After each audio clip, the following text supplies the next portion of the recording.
Jugo desigual é proibido? Eu sou o pastor Wanderley Andrade, este é o canal Palavra de Esperança, ele existe para abençoar a sua vida. No vídeo de hoje nós vamos estudar sobre a questão do jugo desigual, que não se aplica apenas ao casamento. Eu quero fazer uma leitura bíblica de Antigo e Novo Testamento para nós chegarmos a uma conclusão e eu creio que você será edificado.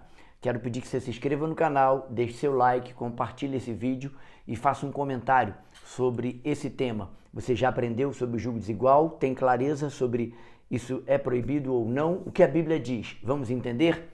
2 Coríntios 6,14 é um texto muito usado para falar do jugo desigual no casamento, embora ali não esteja falando, aplicando a situação especificamente ao casamento, mas sim a qualquer sociedade ou aliança que a gente faça. E diz assim o texto: jamais vos coloqueis em jugo desigual com os descrentes, pois que há de comum entre justiça e injustiça? O que comunhão tem a luz com as trevas? 2 Coríntios 6,14. Este texto ele está conectado e correlacionado diretamente ao que Paulo tem em mente, que é Deuteronômio 22:10.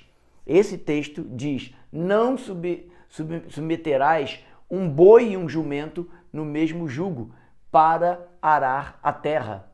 Então, dentre as leis e as proibições, tem essa orientação: não submeter no mesmo jugo, na mesma canga para arar a terra, um jumento que é pequeno e um boi que é muito grande. Isso não vai dar certo.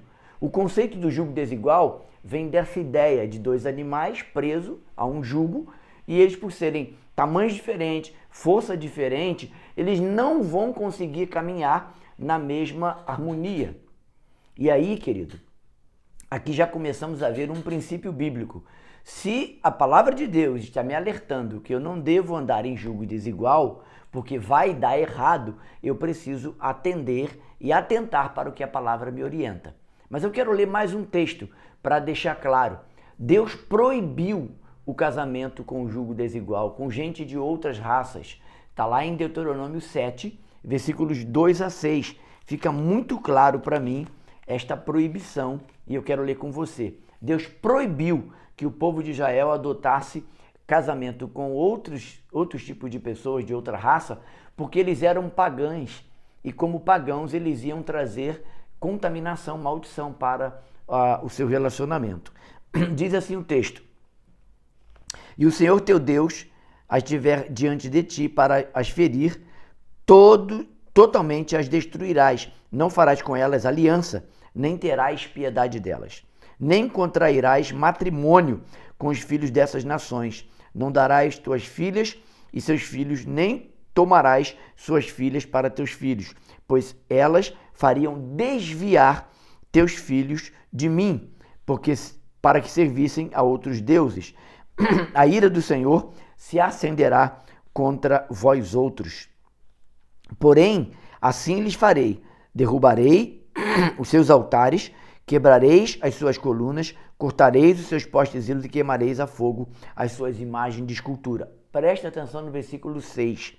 Porque tu és povo santo, separado ao Senhor teu Deus.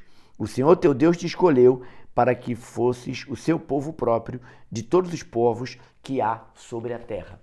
Talvez alguns possam entender que aqui o texto está falando especificamente sobre a nação de Israel, mas eu não posso ser seletivo para separar e achar que esse é um texto direcionado somente a Israel.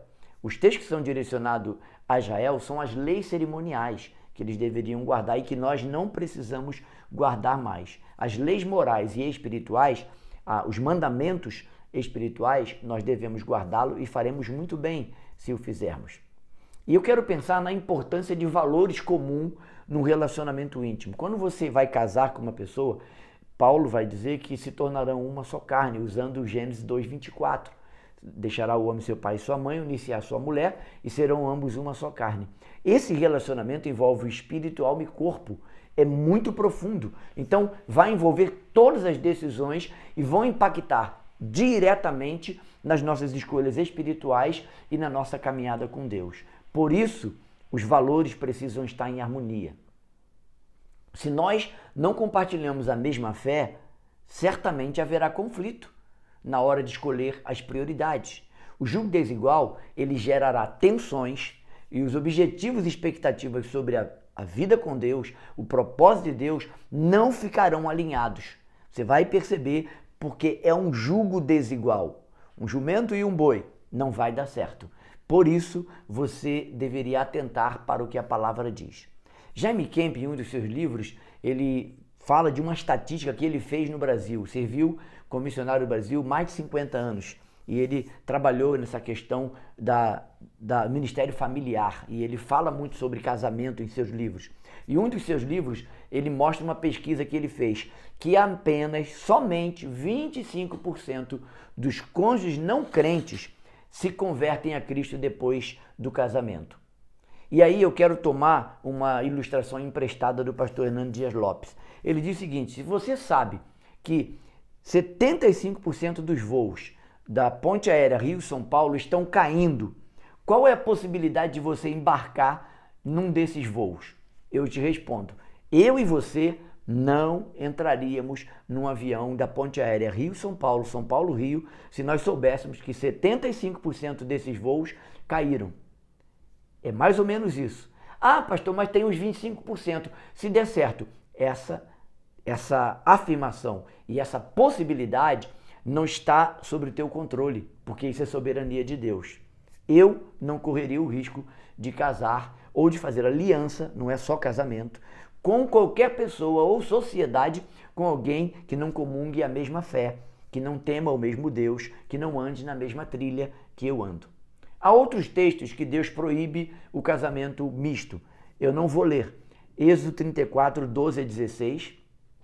Eu vou deixar todos esses textos aqui para que você tenha acesso a eles.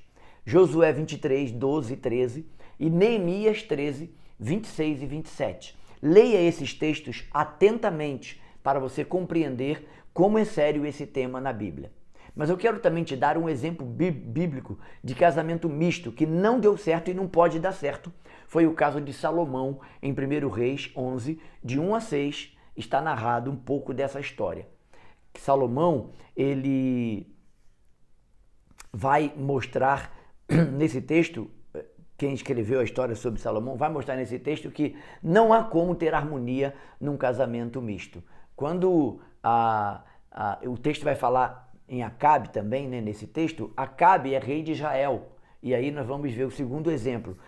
Em 1 Reis 11, nós estamos vendo o casamento de Salomão com as mulheres que ele foi fazer aliança. Não deu certo. Você vai ler o texto e você vai perceber. Segundo exemplo, Acabe que casando-se com Jezabel. Acabe era rei de Israel e casa-se com Jezabel, que servia a Baal.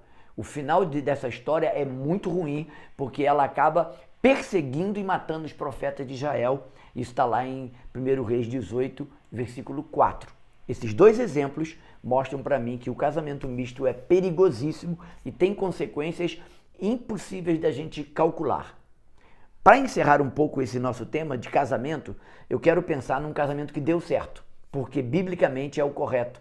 Está lá narrado em Gênesis 24, que é o casamento onde Eliezer, mordomo de Abraão, sai, a pedido e ordem de Abraão, para procurar uma esposa para Isaque.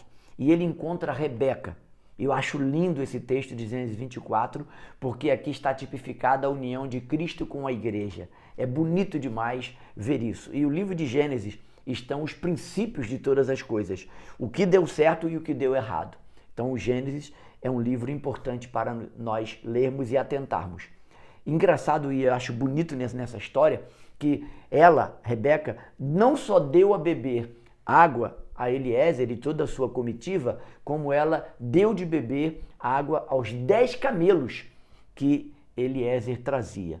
E eu fui pesquisar sobre isso e um camelo bebe 135 litros de água em apenas 15 minutos. Ou seja, Rebeca teve que tirar água do poço, uma tarefa árdua e difícil. Para 10 camelos, ela teve que retirar do poço, em média, 1.350 litros. Isso mostra que Rebeca era uma mulher atenta, Rebeca servia com alegria, Rebeca não era preguiçosa. Algumas características que você precisa identificar na sua esposa, no seu esposo.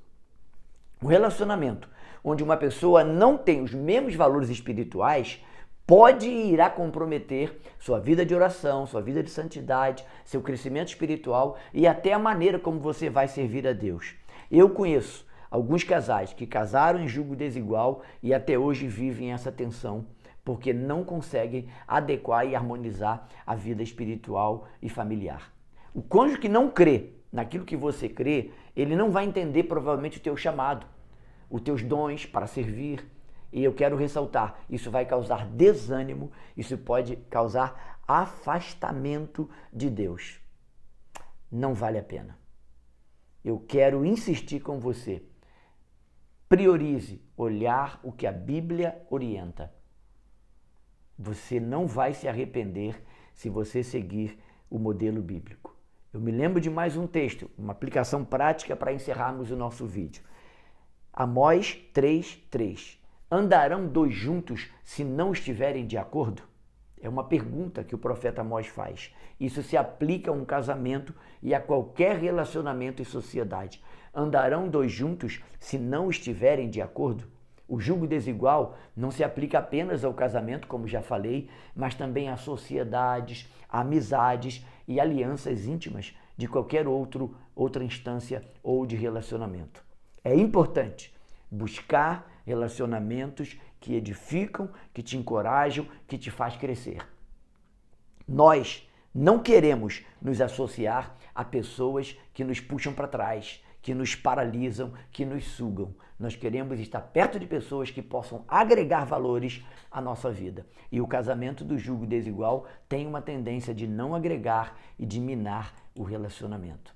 Para que nós possamos, então, ter um casamento saudável, onde a mesma fé seja comungada e a vida de piedade e amor na busca de Deus seja um testemunho bonito, nós precisamos ler o último texto para encerrar, que é 1 de Pedro 3, de 1 a 2. É lógico que eu não vou esgotar todo o tema, mas eu quero ler esse texto para você. Mulheres, sede vós igualmente submissas a vossos próprios maridos, para que, se alguns deles ainda não obedecem à palavra, sejam ganhos sem palavra alguma por meio do procedimento de suas esposas. E isso se aplica ao esposo também. Ao observarem o vosso honesto comportamento, cheio de temor, não seja o adorno das esposas o que é exterior, como frisado de cabelos, adereços de ouro, aparato de vestuário, seja, porém, o homem interior, do coração, unido ao incorruptível, de um espírito manso e tranquilo, que é de grande valor diante de Deus.